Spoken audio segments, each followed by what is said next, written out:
ಓಂ ಶಾಂತಿ. ಮರಳಿ ಭೂಮಿಡಿಲಿಗೆ ನೈಸರ್ಗಿಕ ತೋಟದಿಂದ. ಮಳೆಗಾಲದಲ್ಲಿ ನಮಗೆ ಎಲ್ರಿಗೂ ದೇಹದ ಉಷ್ಣಾಂಶ ಕಡಿಮೆ ಆಗಿರ್ತದೆ, ತುಂಬ ಚಳಿ ಆಗ್ತಾ ಇರುತ್ತೆ. ಹಾಗೂ ಬಾಯಿಗೆ ಏನಾದರೂ ನಮಗೆ ಖಾರವಾಗಿ ತಿನ್ನಬೇಕು ಅನಿಸ್ತಾ ಇರುತ್ತೆ.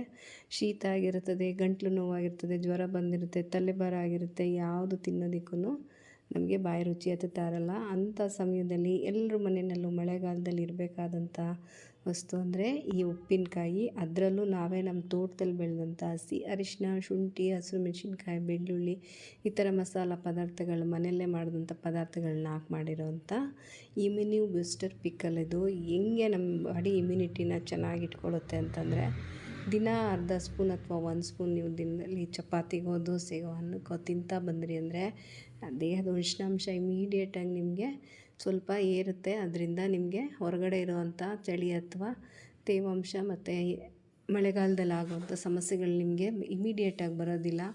ಅಥವಾ ಬಂದಿದ್ರೂ ಸಹ ನಿಮ್ಮ ಬಾಡಿನ ಕಂಟ್ರೋಲ್ ಮಾಡಿ ಇಟ್ಕೊಳ್ಳೋದಕ್ಕೆ ಇದು ಹೆಲ್ಪ್ ಮಾಡುತ್ತೆ.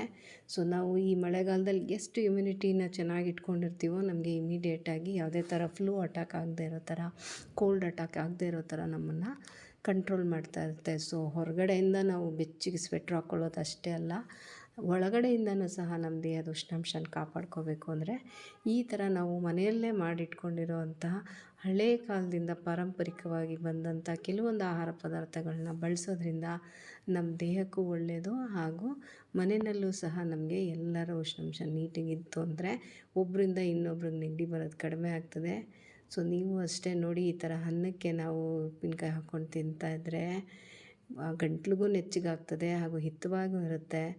ಹಾಗೂ ರುಚಿ ಇಲ್ಲದೆ ಇರೋರು ಸಹ ತಿಂತಾರೆ. ತುಂಬ ರುಚಿಯಾಗಿದೆ. ನೀವು ತರಿಸ್ಕೊಳ್ಳಿ.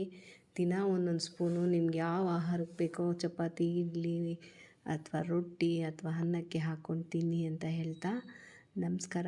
ಒಳ್ಳೆಯದಾಗಲಿ.